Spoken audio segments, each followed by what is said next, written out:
Hello and welcome to another episode in the second series of Impact Conversation. And today I have with me a writer, a children's author.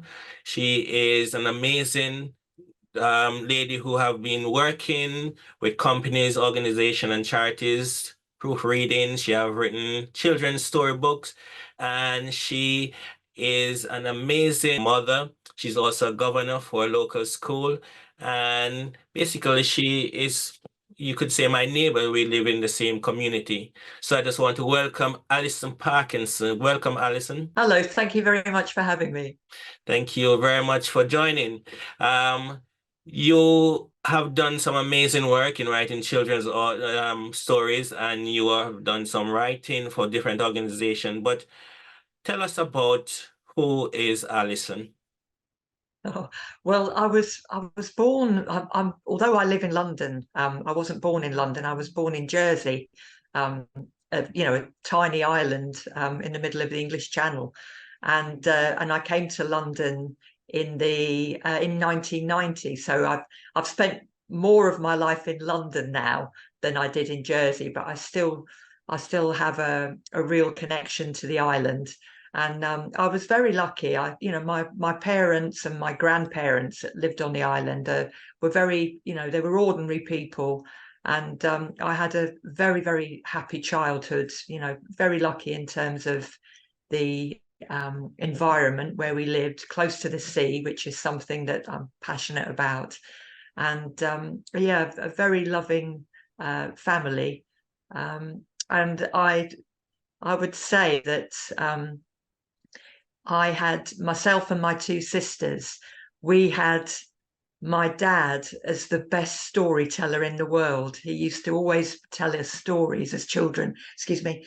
Yeah, he'd always tell us stories as children, and these were all from his imagination, and he never wrote them down. They would just come from his imagination, and he would take us on wonderful journeys, in our imaginations, and they just made our childhood. They made our childhood magical. Wow. So having a father who is a storyteller, no doubt has inspired you to become an author and a storyteller yourself. But I'm just intrigued about you moving from that small island to city of London. How different is that? And which one would you say is the best? Wow, that's tricky. It was a massive cultural shock when I left the island, purely because the size of London compared to Jersey, and the sheer volume of people. But I loved that. I loved, I used to love going to Oxford Street and seeing all the crowds of people Mm. because it was so different to Jersey. It wasn't like Jersey only had a handful of people, but it was just the space. But one thing I remember vividly when I first moved to London, I kept looking for the sea on the horizon, and it shocked me that it wasn't there.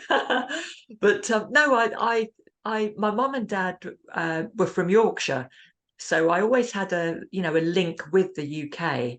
And I think what it was, I did really enjoy living on the island, but I just felt like I needed to stretch my wings a little bit, really, and London, I had friends that were living in London at the time, and so I moved over to be close to them, and got a job straight away as a reporter on the Okay. South London Press. And that really, I was a reporter in Jersey on the local paper there, but yeah, I really got my eyes opened when I was working for the South London Press, because the stories were huge. And but I've always found London a very friendly place. I know a lot of people have said, oh, London, it's horrible, it's soulless, but I've never found that. I've always felt very welcome, and there's always people to chat to. I've never ever felt that people are distant and unfriendly. Wow. So you grew up in Jersey in a small island and you went to school there, no doubt. Yeah. What was it like going to school there and compared to schools that you will have seen here with your children growing up? How different or how Yeah. similar is it? Well, I had a happy time at school. Um, I would say that my happiest time was when I was at secondary school, and I was doing my A levels, and I one of the subjects I did was art, and we again very very lucky. We had a teacher, and her name was Pierrette Corsain, fantastic name, and she was a specialist in batik. And she traveled the world, and I think she'd spent many years in Indonesia, and she'd mastered the technique of batik. And so when we were creating our batiks, she'd be telling us stories about her life in different parts of the world. And it was amazing. Every spare moment I spent in that art room just listening to her stories of her life. I remember one time she said that where she was living, she was near a river, and she could see wild tigers and their cubs drinking at the edge of the water's edge. And yeah, it was a real privilege to spend time with her and learn from her. And I had another art teacher called Mr. Crow. So I would say those two teachers really had an impact on me, because they, just sharing their experiences and their knowledge, and also like giving you the impression of, you can do. I never felt with them, oh, you're not good enough, or they were always very positive and supportive. Mm. And then when I came, my experience of schools in London, I would say, was through my daughters. Yes. And their primary school was and still is amazing. And it really felt like a family, and they were so cared for at the school, but in all ways, like their educational needs, but also, the children's, all of the pupils, their social needs, their emotional needs. It felt like an extended family. And even when my children, grew up and moved on to secondary school, I wanted to stay with the school because it Mm. had such an impact. And so that's why, I'm a governor there, and I feel very proud to be a governor. I feel spoilt as well, because I think it's a very special school, where Yeah. they go above and beyond for all of their pupils. And I'm sure lots of other primary schools do as well. Yeah, and Mm. secondary. Yeah.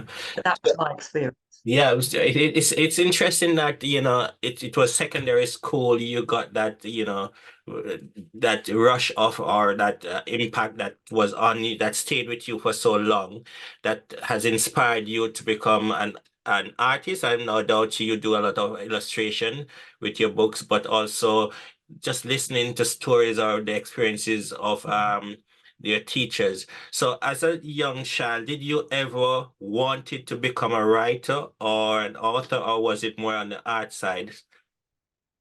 No, to be honest, both of those things were a bit of a surprise, because I always used to love drawing as a child, and um, I used to like listening to stories, and I don't actually remember. We must have written stories, as part of our lessons, but that doesn't stick in my mind. The thing that I remember vividly is drawing whenever, I could, and often drawing tigers, which was a bit strange. But then it's funny in a way, because when I did my exams, uh, I had a bit of a shock, because I thought I was going to do, very well with the exams, and I didn't.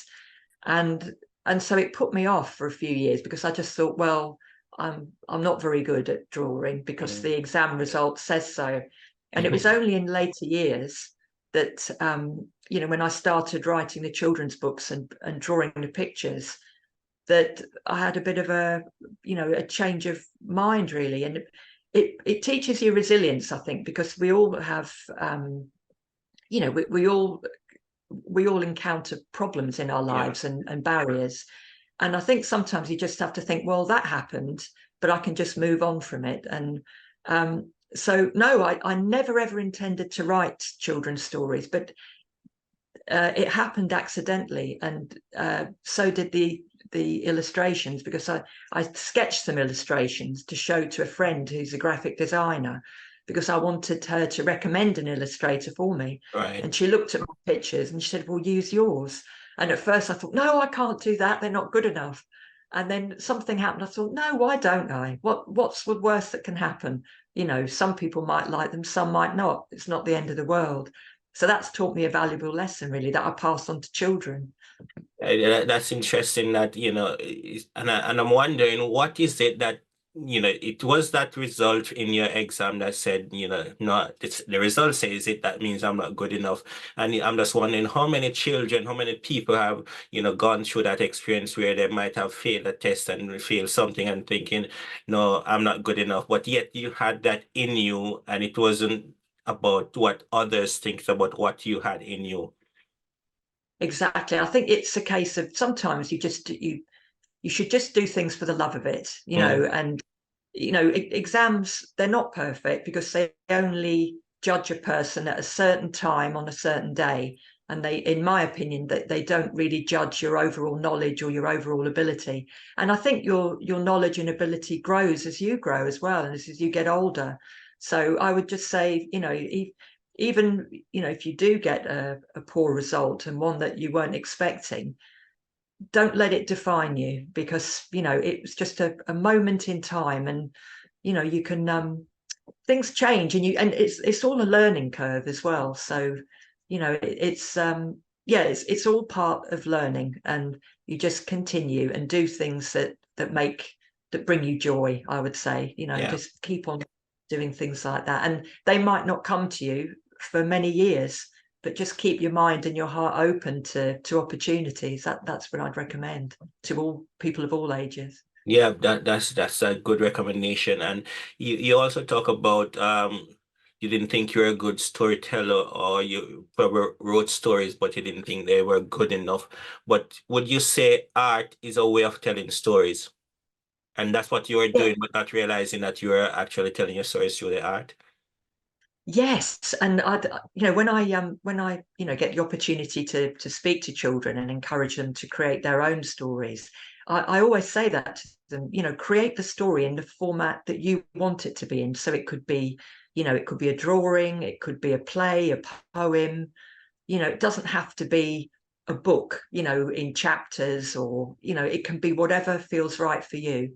And yeah, definitely, I think people can really express themselves using art, and it can be, art's so subjective as well. It can be in any shape or form. You don't have to do it using oil paint, for example. Mm, The illustrations I've done, I've used felt tips and coloring pencils, because that's what I had at home, and I want to share that with children, to say, look, you don't need all of these expensive things. You can just use things that you've got at home or at school or in the library, and they can still create beautiful things. It's your imagination that creates beautiful things, and all of the paints and crayons or whatever, they're tools to help you create something yeah, beautiful. yeah. I want to go back to the point of your teachers who were so instrumental in you, getting that love for art. And it was the stories they tell. It wasn't what they were Yeah. teaching that made the difference, was it? What it was the conversation that they had, and how do you see that happening or helpful in today's world about sharing Yes, stories? yes, definitely. Because I think the more you find out about a person, it it enriches your knowledge. Because everybody has a different story and a different background and different experiences. And I think the more you find out about, people, and the more we share our stories and experience, the richer we all get. That was one of the things that I loved as a reporter, because it felt like it was a dream job, because I was being paid to meet people and to Mm, find out about their lives, and one of the reasons why I thought I couldn't write a children's story, is I was taught to write, news stories. So they're very short stories, and they get to the point and then it comes to an end. yeah. So I always thought, well, I won't be able to write a story because I'll have finished it after the first page. But no, it changed. Something changed, and I was able to do that. But it was my children that inspired me, because I was imagining a story where they were at the center of the adventure, and you know, I was imagining what they were doing. But no, definitely going back to your question, I think it's the teachers were definitely sharing their artistic knowledge as well, but Yeah. it wasn't just like paint this, use this color, do this technique.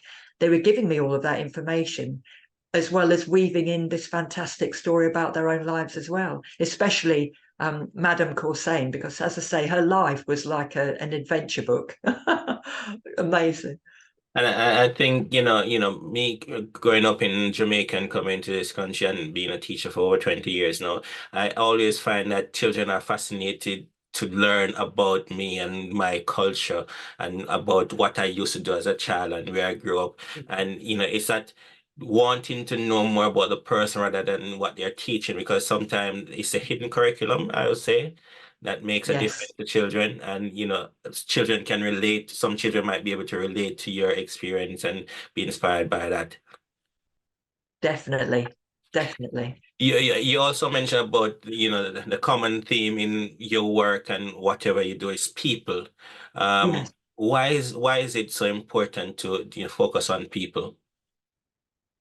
Because I think, you know, people, everything revolves around people really, and their experiences. And um, I, the thing that I found a privilege, and I still do, you know, when I get the opportunity to interview people, you know, for my work, for example, like for charities or medical charities, for example, it's sharing their experiences with a wider audience. So, for example, I might speak to somebody who's had a kidney transplant, or and you know, they're talking about their experience of kidney disease, and you know, how their lives were when they were diagnosed and what their lives are like now.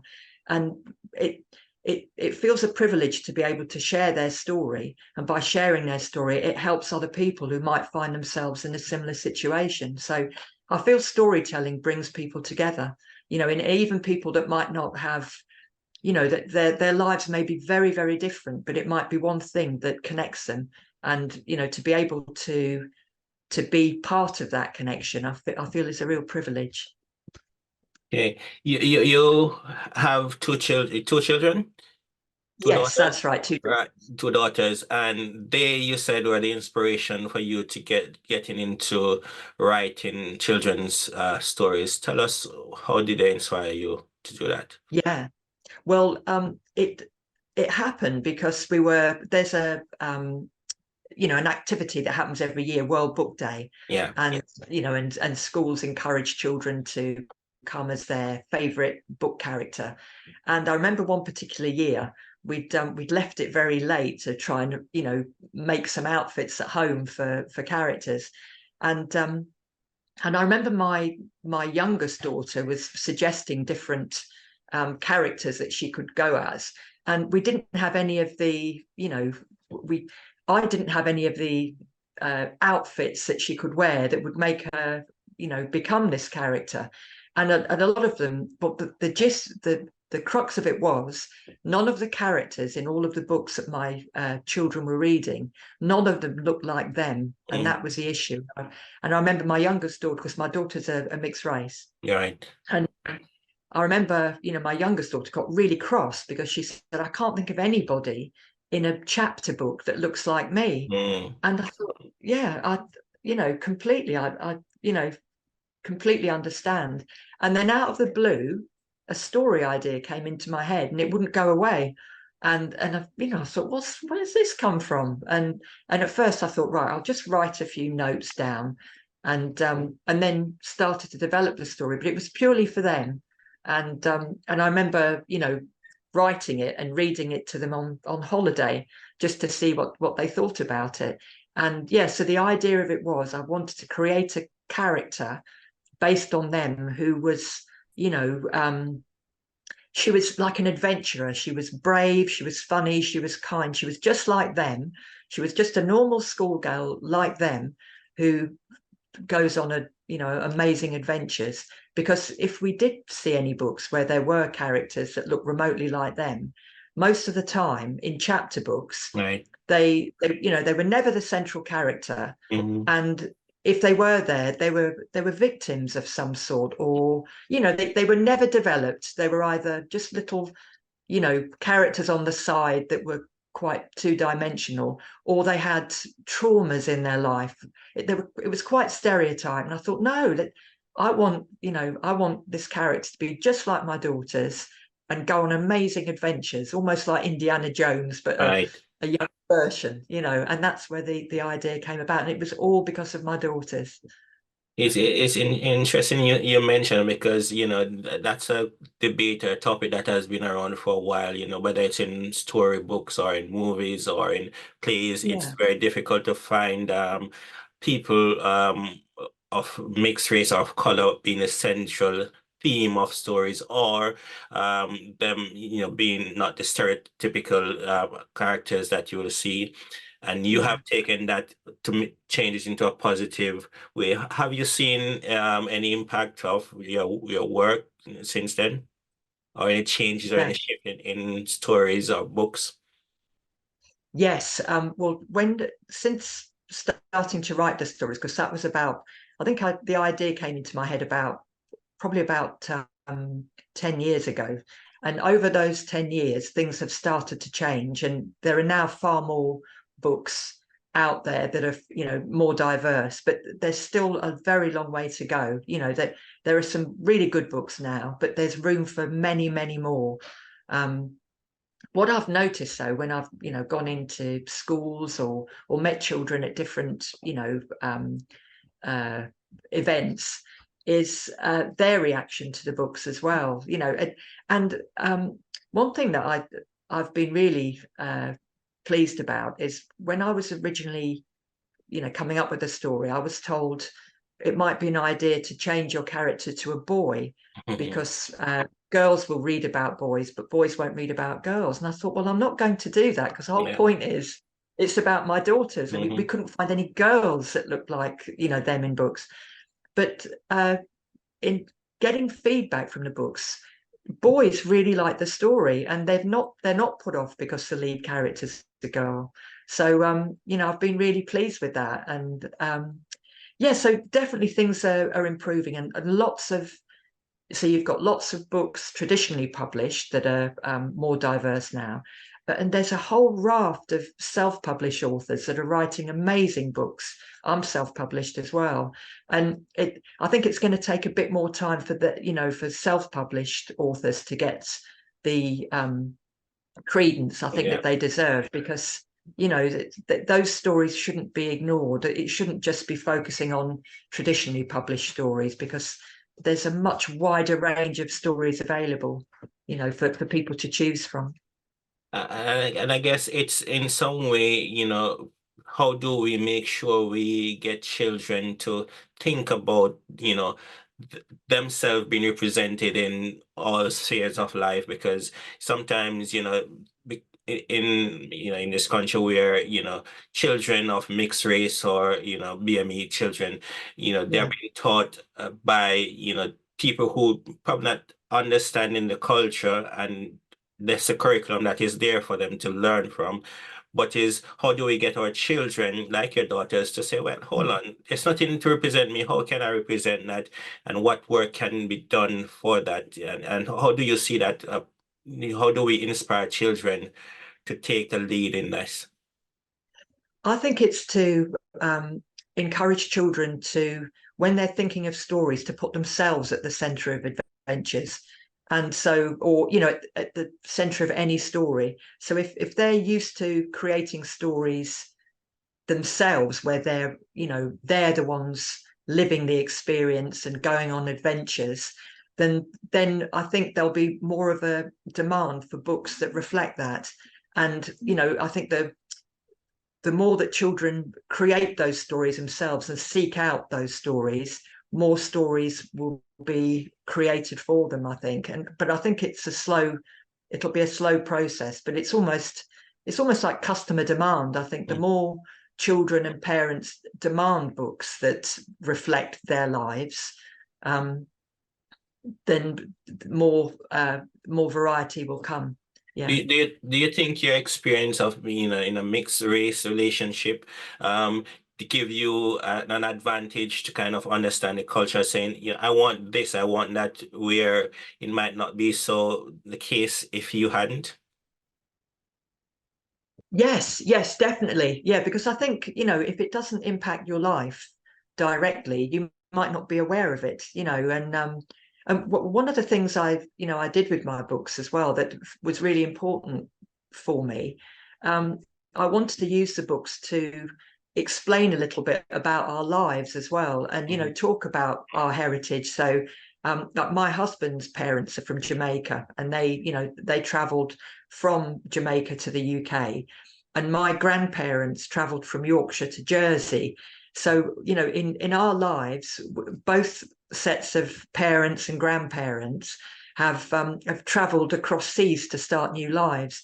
And I wanted to include that in the story. And even things like, I've one thing that was important to me, I wanted to make a point about my daughter's hair in the Mm. story, and how it was so versatile, and they could style their hair in so many different ways, and and the time and effort that it took, but the results were amazing, and all the different things that they could do with their hair. And the reason being is, again, in some of the stories that I'd seen and illustrations, if there was a girl who was possibly black or mixed race, often their hair would just be like a scribble, as Mm. if, and I thought I found that really irritating, that this suggestion that, you know, their hair was just depicted as a scribble, while other children's hair would be in ponytails or plaits. So I wanted to get that little aspect of our life into the stories about, taking time and combing hair and plaiting hair, and the time it took to, and threading beads on Yeah. their hair. I wanted to share that knowledge as well. And food, talking Yeah. about different foods that we enjoyed. Yeah. So you have, you celebrate the diversity and the experiences that you have had, and you're putting it out there in your book so that, children can, look at this book and read these books and say, yeah, this is like me, and inspired for reading, because one of the things I think children don't do a lot is reading. So it's good that you're doing that. You also mentioned about your dad. I want to go back to that. Your dad Yeah. being a wonderful Yeah. storyteller. Tell us about, how that life experience. Yeah. Well, he he had a vivid imagination, and he was very, he never lost. He passed away last year, Mm. um, but he never lost his not belief in magic. He never lost his sense of magic. Mm. And I think that's what it was. He, when he told us stories, we believed them 100% because of the way he told the story. So, for example, he used to tell us a story about um, a fairy that we found in the garden, and she'd broken, she'd damaged her wing. And as thanks for nursing her back to health, she used to take us on adventures. And so we'd fly with this fairy. We'd travel under the sea and meet King Neptune and fight sea witches. And we all, myself and my two sisters, completely believed it. We were there in our imaginations when he was telling us, we were there. Mm. And very recently, my dad was in his local supermarket, and this little child saw him, and this child was there with their mum, and my dad was quite tall, and the child looked up at my dad and said, "Are you a giant?" And rather than my dad saying, "No, no, of course I'm not," he said, "Yes, I am, but I'm a friendly." And that's what he was like. He always, sprinkled magic in his stories to make you think, well, yeah, why can't he be a giant? And I think it just then it enables children to think, well, yeah, why not? I just love that, and I feel I've inherited that. That I think it's especially being around children. I think they have a sense of wonder, Yeah. and I don't think we should lose that sense of wonder, whatever age we are. I'm I'm nearly 60, but mentally I think I've got I've got a mental age of about 10 because Yeah. I still have that sense of wonder, and I want to keep that sense. Never Yeah, leave. I totally agree with that because I'm always have been working with children for over 20 years now, and I'm always in that playful, joyful setting, and I tend to with the children I work with, I tend to get them into that frame of mind, whether it's an exam you're doing or whatever it is, it's just relax, enjoy life to the fullest, and Exactly. I could see that your love of story and the interest you're taking in your children was derived from your dad's example to you, you would say? Yes, definitely. Yeah, yeah. And with the stories as well, like my dad, well, my mum and dad, they both, like history. So when I was little, they'd take me to places and, like castles or whatever, anything that linked with history. And in my stories, they're historical fantasies. So in a way, it's almost like, teaching children a bit of history and teaching Mhm. myself as well when I was researching it, but doing it almost in a way that it's not, oh, boring history. It's like, oh, this is interesting because I'm now back in ancient Persia with the character, and I'm tasting ancient Persian food, and I can see what the palace looked like, and all through a story. So it brings history to life, and that's another passion of mine, is history, and all different histories as well, and bringing that to a wider audience. I guess growing up in Jersey and in this with the sea and having love of water and the sea and everything to do with the sea, um, kind of put all that together to make those fantasy stories and historical stories. Yes, definitely. The seas are, a huge uh, influence in my life. Yeah, and as I say, the stories, they're often, even if um, they often involve the sea without me even deliberately doing that. Sometimes when I'm doing the historical research, it links to the sea in some way, and so I feel that the sea definitely runs in my veins, and also my husband in his veins and his family as well. So we're all connected by the sea. Yeah. Right. So you have done your writing for children, but you also write for companies and organizations and charities. Tell us a bit more about that sort of work that you do. Yes, again, it's a real privilege to do this, and it's an education for me as well. So, for example, I work for King's College Hospital. There's a charity that's associated with King's College Hospital.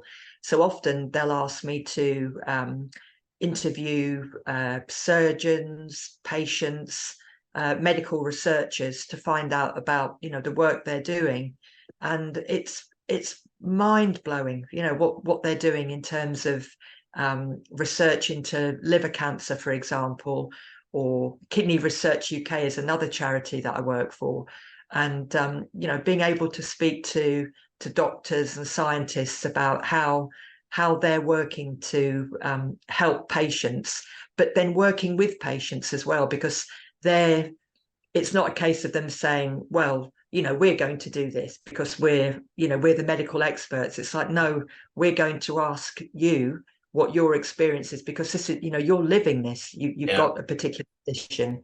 And so it's, again, I feel very privileged where I'm helping to share stories and share information about the advances that are being made, and sharing it in a way that's accessible. So the scientists might initially be talking about something that I don't understand, because it's very technical, very scientific. And so I'll say to them, look, can you explain this to me so that I can understand it? And then I can then write it in a way so it can be understood by everybody. So, but it's a privilege to be part of learning that information and sharing it with others. How have you, do you speak with patients? Was there any impact that had those patients had on you, whether their life experience or what they are going through? How has that impacted you, and do you see you using those experience to write probably stories? Yeah, it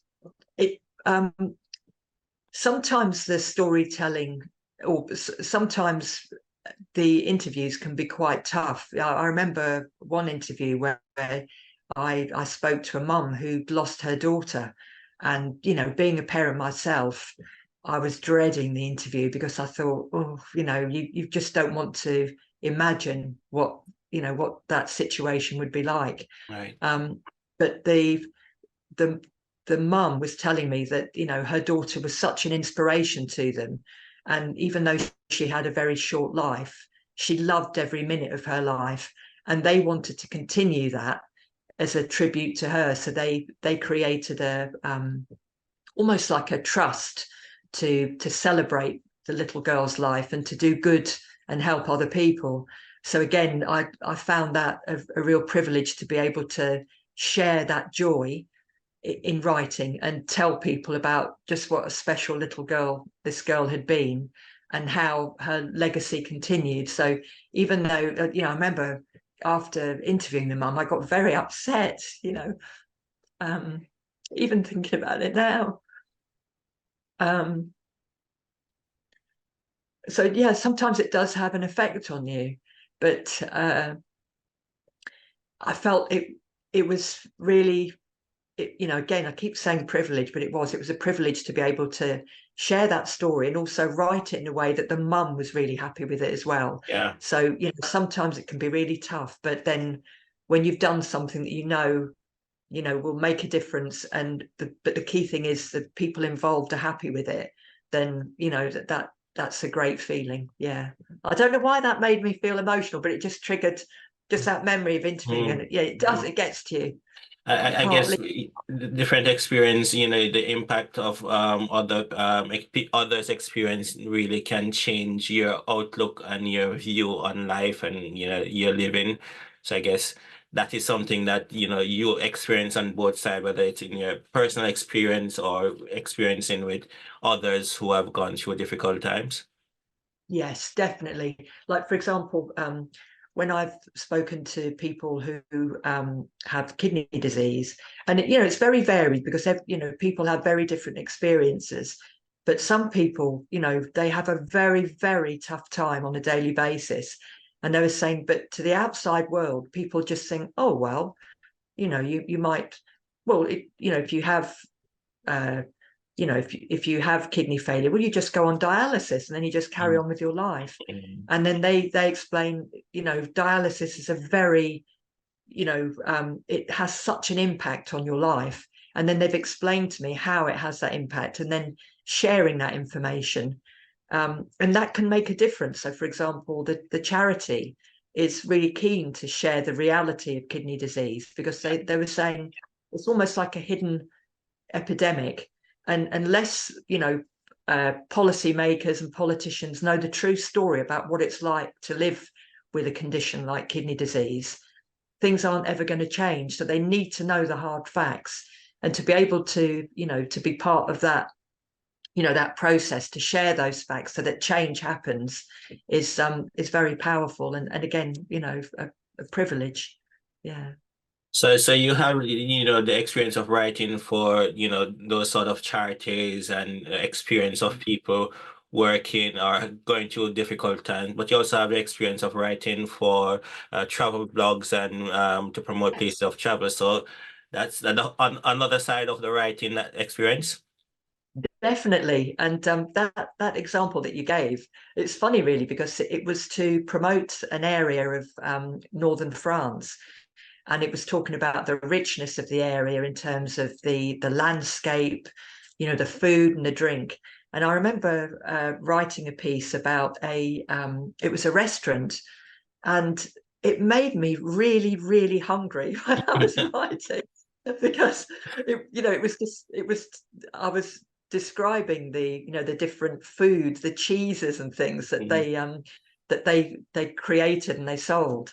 And I was starving when I finished it, and I thought, I'm going to have to go there and I'm going to have to sample this food because it was literally making my mouth water writing about it. And that's the beauty of the work that I do, because you never know what you're going to write about next, and it can be from one extreme to another. It can be something very, very very emotional in terms of somebody's health and their health journey, to something just pure joy, about eating cheese and French bread.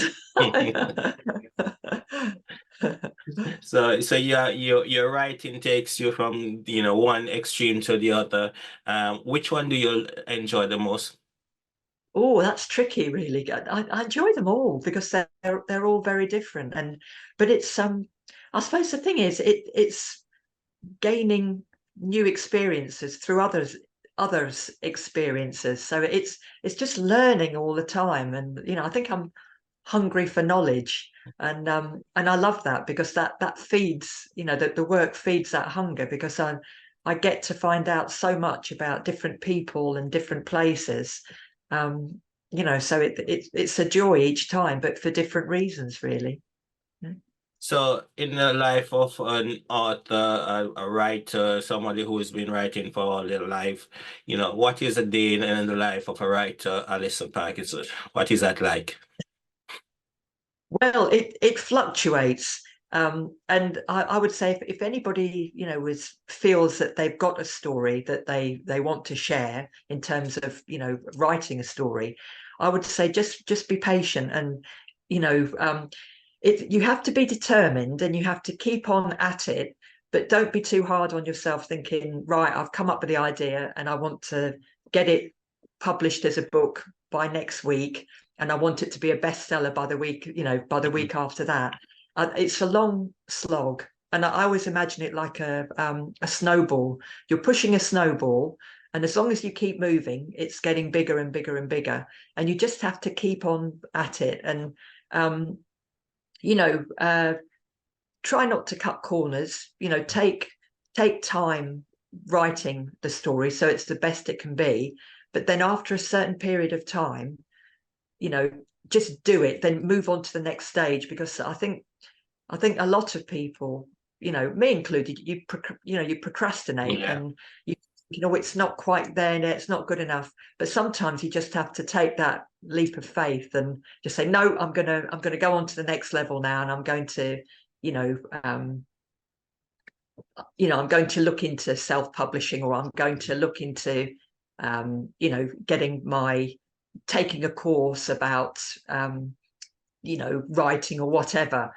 So I just think, yeah, it's a case of keep, little and often. You just have to keep doing that, really, just little and often, And it and will always. all, Sorry. no, it will all come together little often. Yes, definitely. Just keep on moving towards your goal, and things will definitely try and knock you off that path. Because that's happened to me, where I feel like I'm going 2 steps forward and 3 steps back. But you just keep on pushing through, and often the things that try and knock you off the path, they're all learning. It's learning that helps you move further forward. So yeah, just keep on doing it, and use, be aware of what's around you, and advice that you can get from people and mentors, I would say. Yeah, but if you have that belief that you're going to do it, then just keep on reminding yourself of that belief, and it will happen. In Doesn't mean terms to say of, it's going to be the best. go ahead.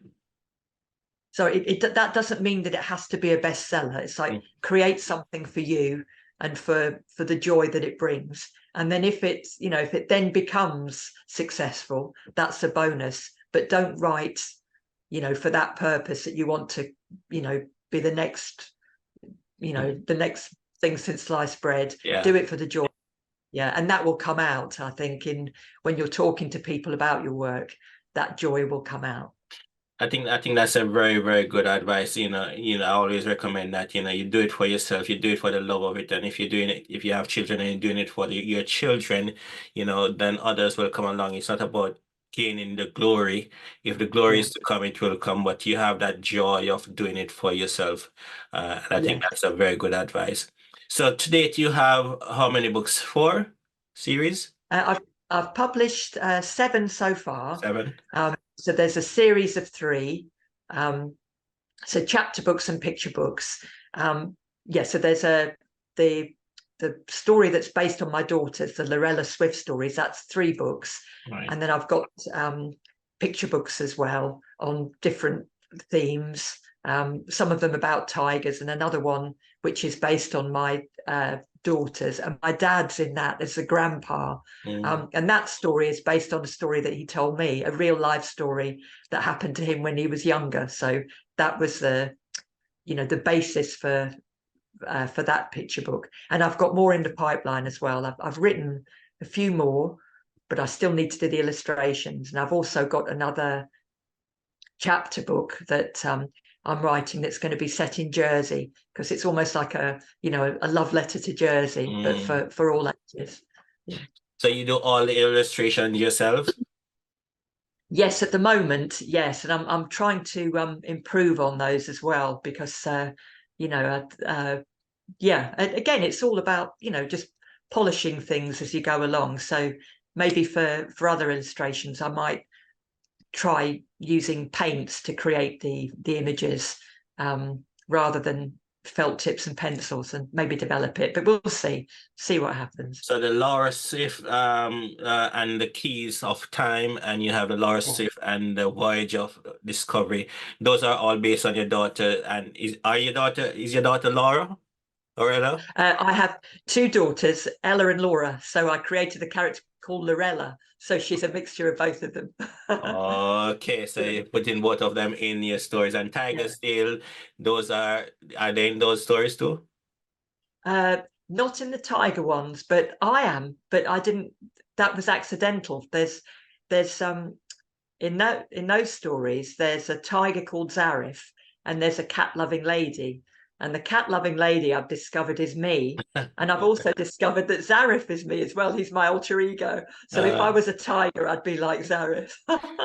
so you put yourself in your writing and you get that out. And TikTok, is that Yes, yeah, that's about the little girl is called Layla. So she's a mixture of Ella and Laura again. mm, And in that story, she goes to her grandpa's house and she discovers that he's got a clock, an old clock, and she notices that there's a little door in the clock, and it's about trying to work out what's behind the door. But the grandpa is my dad, so he's immortalized in that story. okay. So the lot of to learn more about you and your children, we read those books and we get a lot more about you, the tiger you and the sorry for you that comes out. Now, how do you think, my daughter loves reading and it's a joy when I go to the supermarket and my daughter goes to the bookshop and is like, I want this book. And, how do you think you get children to love reading, especially with the age of technology where they're spending so much time with the devices?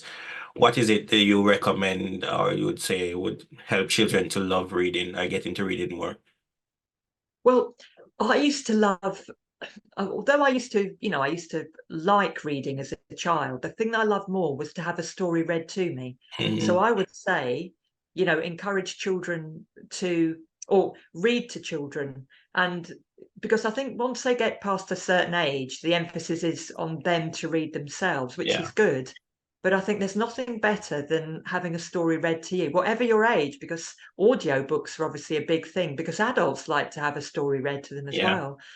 So I feel you can get stories, you can benefit from stories, even if you're not reading them yourself, if you're listening to the words, because your vocabulary will enlarge just by listening to words that you might not be familiar with. And even I used to love as a kid watching TV programs that were adaptations of books. So mm, I might not have read the book at the time, but I watched the program and saw the story, dramatized.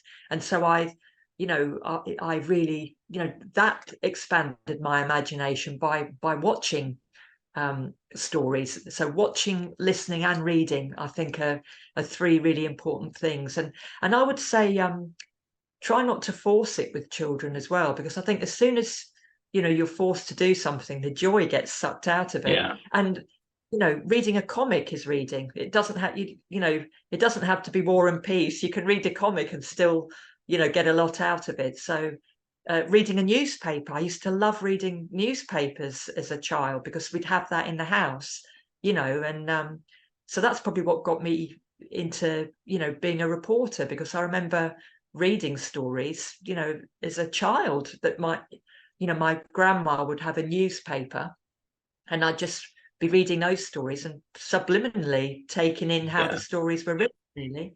So yeah, I would say don't force it, just it almost like encourage them through reading to them, or getting ways, finding ways that they can have stories read to them or shown to them.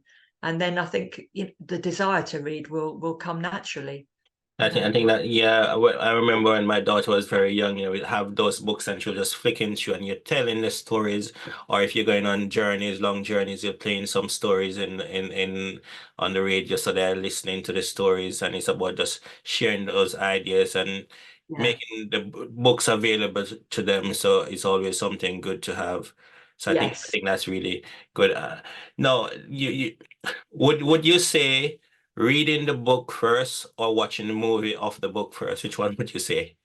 Because that's a debate I've Oh, had with my children, with my daughter and my, other children is, yeah. do you watch the movie first or do you read the book first? Or is there, which one would you recommend? That's tricky. I'm trying to think of, when I've um,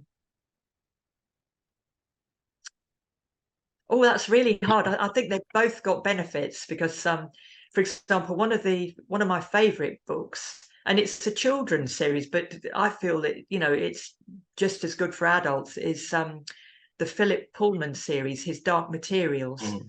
And there was 3 books in the series, and it was televised recently. And I remember reading the books, and as an adult, not as a child, as an adult, I read the books, and I thought, wow, these are some of the best books I've ever read. And then seeing the whole series televised was, oh, sorry, the doorbell's just rung. That's fine. Um, is that all right? Yeah, seeing the series televised was, was amazing because it it helped with my imagination by me Mm, being able to see the world that he created rather than just rely on my imagination yeah. of the world. Yeah, I think it's like a chicken or the egg, which one comes first, because it depends on the type of person you are, whether you are visual or, audio, whatever it is, it's about, your imagination. So when you read the book, I believe that you have that, you go into your own world, whereas watch a movie, you see the world that is created from that writer or that storyteller in Yes. that way. But it's all good to see both worlds, and you can read the book and then relate to what you see and improve on your imagination of what you had before seeing it. So I think it's really a good one. Well, we are almost at the end. Tell us more about where we can get these books and how we can learn more about your work. Oh, thank you. Well, if people can find out more about me and my books by going onto my website, and the website is www.tigerseyebooks.co.uk. They can also follow me on Instagram, and I'm on Instagram as Allison Parkinson Writes, and it's 2 L's in Allison.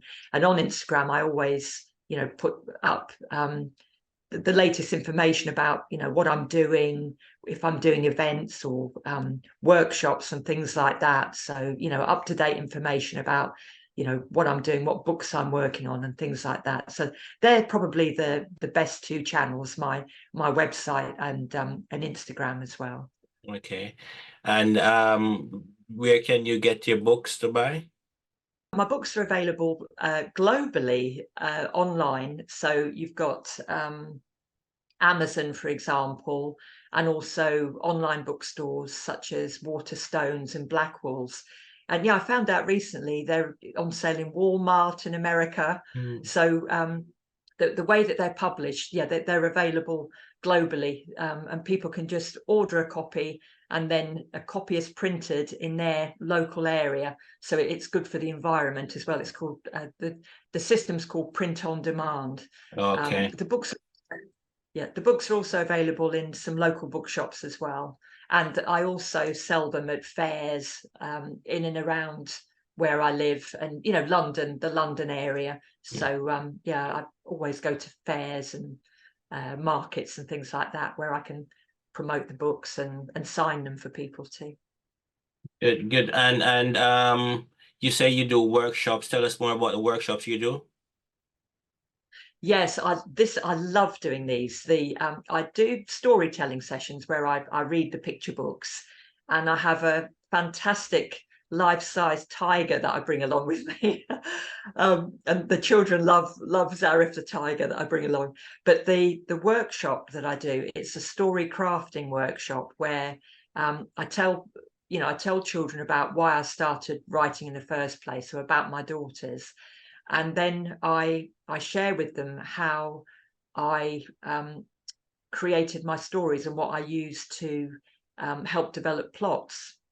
So for the Lorella books, she travels through time with the aid of things that she finds in a charity shop. And I've actually found things in charity shops. So it's these things that I've physically found in charity shops that start me on my research for a period of history, that's where Lorella goes in each story. And so what I do in the workshops, I show the children these things that I've used to help develop plots. And then I bring other things that everyday things. So it might be a piece of driftwood, it might be a stone, a shell, a cuddly toy. And I'll say to the children, right, what do you think this is in your imagination? What could this be? And it's amazing because every time I've done the workshop, and even though I show the children the same props, Yeah. they all come up with totally different ideas, and their imaginations are limitless. And it's great to encourage them to use that imagination and create stories for themselves. Good. So if anybody wants to get in touch with you, you to come into their schools and so forth, how they just need to contact you online. Yes, yeah, Contact they can details. contact me, yeah, on through via my website, or by sending me a message on Instagram. And yeah, I'd love to, because it's pure pleasure doing the workshops with schools, because just to get the feedback from the children and to see their imaginations at work is wonderful. And these are free of cost, or there's a charge? Yes, they're free of charge. Yeah. Okay. So you can always have Allison coming in to workshop with your children for primary school, secondary schools. Does it matter? It's mainly primary. I would say the story crafting workshop is probably aimed at 7 to 12-year olds. So juniors through to year 6, possibly year 7 in secondary schools. But I would say mainly primaries. Yeah. Okay. And you can get in touch with Alison if you want her to come and do some workshop in your school with your children. If you're in your children's school, you can recommend her, and she will be available. She's local to Catford, London, and she will get to anywhere you want her. I'm sure she will. So Alison, as we come to an end to this, is there any last word you want to give to probably a child listening who thinks that they're not good enough, they can't write, or to a parent who is struggling with their children, or to someone who is struggling with any difficulties? You who have so many experiences, what would you say to them to give them some inspiration? I would say never ever feel that you're not good enough, because you're 100% good enough. And you'll be amazing in one particular, maybe two, maybe many things, but you're going to be amazing in something very specific to you, that no one else will be amazing at, because you're unique. So don't ever feel, and don't ever let anyone tell you that you can't do things, or you're not good enough, or this type of thing isn't for you. Because if you're determined, you can do anything you want in life. And it's not easy, but if you have belief and you're determined to do things, you can make things happen. And always don't let anybody persuade you otherwise. Right, so there you have it from Alison Parkinson, author and writer, mother, and she has been doing some amazing work in writing stories, telling stories, and you can see her work in her book. You can learn more about her on her website. And just want to thank you, Allison, for taking the time to share with us your experience and to share with us your knowledge and all that you have done and you continue to do. So thank you very much. Thank you. Thank you for having me. It's been an absolute pleasure. So there it goes. It's impact. I would just love to have those conversations with amazing people who have been influencing lives by their living and by their work. So do you have a story to share? Get in touch and let us know how you are impacting others. How does your life impact the lives of others, and how does what you're doing impact others? So until then, see you. Bye.